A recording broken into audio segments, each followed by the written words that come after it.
Assalamualaikum warahmatullahi wabarakatuh. Perkenalkan nama saya Geza Rodlia Zara dengan NIM 5514-24031 akan mempresentasikan hasil progres tugas besar mata kuliah Desain Arsitektur 3 dalam perancangan kawasan perkantoran tingkat kecamatan. Yang pertama itu ada tingkat kecamatan. Yang pertama itu ada pendahuluan. Jadi ada latar belakang perkembangan wilayah kecamatan semakin dinamis, menuntut adanya pusat pelayanan pemerintahan yang tata, efisien, dan mudah diakses oleh masyarakat. Kawasan perkantoran tingkat kecamatan berperan penting sebagai pusat administrasi pelayanan publik serta koordinasi pemerintah di tingkat lokal. Selanjutnya, maksud maksud dari perkantoran tingkat kecamatan itu pemerintah terpadu menyatukan kantor dinas dan instansi dan modernisasi fasilitasnya dan tujuannya meningkatkan penyelenggaraan pemerintah dan meningkatkan kualitas pelayanannya. Ada rumusan masalahnya. Bagaimana menata kawasan perkantoran kecamatan agar pelayanan publik efektif dan mudah? Selanjutnya ada tujuan objek perancangan. Jadi pengertiannya kawasan perkantoran tingkat kecamatan adalah suatu area yang digunakan sebagai pusat kegiatan pemerintahan, tempat berlangsungnya pelayanan administrasi dan aktivitas kerja aparatur kecamatan dalam melayani masyarakat. Fungsinya ada pusat pelayanan publik, pelayanan administrasi, pelayanan masyarakat, fasilitas pendukung, fasilitas sosial, dan ruang publik. Selanjutnya ada zona kawasan, itu ada zona publik, semi publik, privat, dan servis. Selanjutnya ada studi banding. Jadi kantor camat Kota Tengah, ada 3 kantor camat yang kami ambil, yaitu ada kantor camat Kota Tengah di lokasi Kecamatan Kota Tengah, Kota Gorontalo. Dan kedua itu ada kantor camat Kota Utara di lokasi Kecamatan Kota Utara, Kota Gorontalo. Ketiga, ada lokasi Kecamatan Kabila, Kabupaten Bone Bolango. Selanjutnya yang tema yang saya ambil itu adalah biopilik desainer. Jadi biopilik itu adalah konsep desain arsitektur yang menghubungkan bangunan dengan unsur alam, seperti tanaman, cahaya matahari, udara alami, dan material alami. Tujuan agar ruang terasa lebih sehat, nyaman, dan alami, dan contohnya seperti penggunaan taman, dinding taman, dan vertical garden. Jendela besar untuk cahaya yang alami dan ventilasi alami. Studi studi kasus yang saya ambil itu ada 2 di Park Royal Collection itu di Singapura.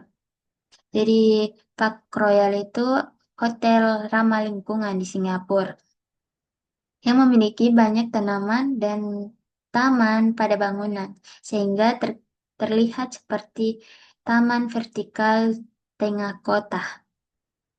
Uh, Studi kasus kedua itu ada One Central Park, ada di Australia, terkenal karena memiliki vertikal garden besar yang menutupi fasad bangunannya.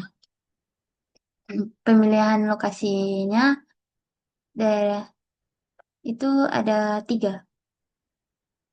Ada Kecamatan Kota Tengah, Kecamatan Kota Utara, Kecamatan Kabila.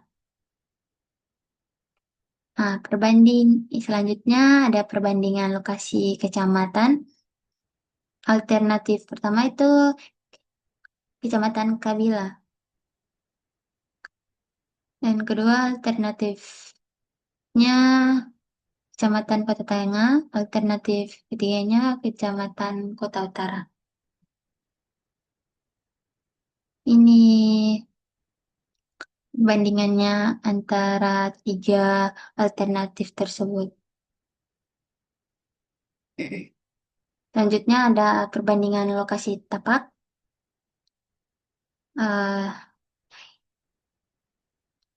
ini berdasarkan lokasi tapak alternatif 2 lebih unggul dari segi utilitas dan kondisi fisik yang berpotensi menjadi pusat pelayanan masyarakat.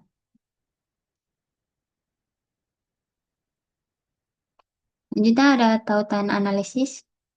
Datanya, site berada di Jalan Sawah Besar, Kecamatan Kabila, Kabupaten Bone Bolango, Gorontalo. Batas-batas wilayah site-nya, utara sawah dan lahan kosong, timurnya ada sawah, selatan permukiman, barat permukiman dan sawah. Ukuran dan luas site yang kami ambil 3,1 hektar. Site sudah ada beberapa bangunan dalam site tersebut, site datar dan terdapat beberapa kontur. Selanjutnya ada program ruang kantor camat, ada camat, sekretaris, subbagian umum dan kepegawaian, subbagian keuangan, seksi ekonomi dan pembangunan, seksi tata pemerintah, seksi pemberdayaan masyarakat dan desa, seksi ketentraman dan ketertiban, seksi kesejahteraan sosial, dan pengguna tidak tetapnya itu masyarakat dan tamu dinas. Selanjutnya ada program ruang damkar, ada kepala damkar, sekretaris, subbagian keuangan, operator atau petugas komunikasi, ada regu pemadam dan penyelamat, tim relawan alat, sub umum dan kepegawaian dan aset, bidang sarana dan prasarana, dan pengguna tidak tetapnya itu ada masyarakat dan tamu dinas juga. Ini juga program ruang polsek, ada Kapolsek, Wakapolsek, SPKT, unit reskrim, unit intelkam, unit lantas, unit binmas, dan unit sapta. Dan pengguna tidak tetapnya itu masyarakat, tahanan, dan tamu dinas. Nah, ini ada kantor pos juga. Selanjutnya ada ini kebesaran ruang kantor camat. Di ruang rapat itu kami menggunakan 18 meter persegi. Ini ruang tamunya 9,5, toilet 5,5, ruang kerja 7,5, ruang sekretaris 11, ruang arsip 7, ruang staf 22, ruang percetakan 7, dan selanjutnya ada besaran ruang damkar yang berikut ini ukuran dalam besaran ruangannya. Alternatif zoning itu kami ada tiga. Yang alternatif pertama dan alternatif kedua dan alternatif ketiga itu yang kami pilih. Ini data existingnya. Dan sekian dari saya. Wassalamualaikum warahmatullahi wabarakatuh.